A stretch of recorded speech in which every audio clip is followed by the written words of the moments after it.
मौजूदा सरकार का कार्यकाल खत्म होने को है, लेकिन यूडीए सलाहकार जीएस संधू के करीब 1.25 साल पहले दिए गए निर्देश हवा हवाई हो गए। संधू के निर्देशों पर जयपुर विकास प्राधिकरण ने कोई खास काम नहीं किया।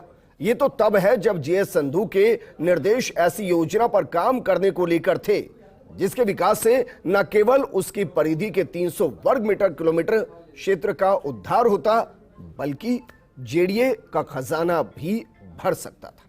ये रिपोर्ट देखिए। यूडीए सलाहकार जीएस संधू ने जेडीए को जिस योजना पर काम करने के निर्देश दिए हैं, वे योजना जयपुर विकास प्राधिकरण ने नॉलेज सिटी साउथ के नाम से वर्ष 2010 डिग्गी मालपुरा रोड स्थित चितौड़ा रोड पर प्रस्तावित की थी।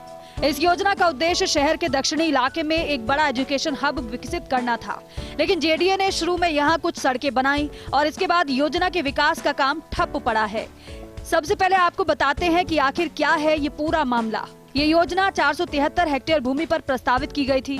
योजना में यूनिवर्सिटी, कॉलेज, प्रशिक्षण संस्थान और अन्य बड़े संस्थानों के लिए भूखंड सृजित किए गए थे। वर्ष 2015-16 में जेडीए ने यहाँ 100 फीट से अधिक चौड़ी सड़कों का 4 किलोमीटर की लंबाई में डामरीकरण कराया था। जेडीए की ओर से सड़क निर्माण पर 17.50 करोड़ रुपए खर्च किए गए थे। देश के प्रतिष्ठित पीरामल ग्रुप को यहाँ शैक्षणिक गतिविधि के लिए 12.87 हेक्टेयर भूमि मई 2018 में जेडीए ने आवंटित की थी। मूलभूत सुविधाओं के अभाव में योजना के तहत कोई खास शैक्षणिक गतिविधि शुरू नहीं हो पाई।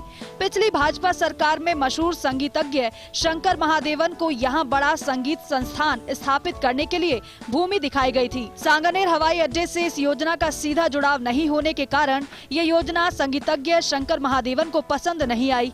करीब पिछले 7 साल से जेडीए की ओर से यहाँ पर किसी भी तरह का विकास कार्य नहीं कराया गया। जीएस संधू प्रदेश के शहरी विकास की नब्ज को बहुत अच्छे से जानते हैं।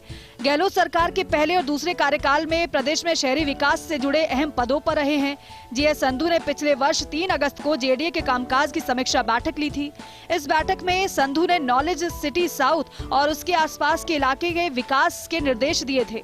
Knowledge city south, Phagi road और टोंक रोड के मध्य इलाके पर किया जाएगा फोकस। यह पूरा इलाका एक नए सैटेलाइट टाउन के तौर पर विकसित किया जा सकता है। इस इलाके पर जेडीए को फोकस करना चाहिए।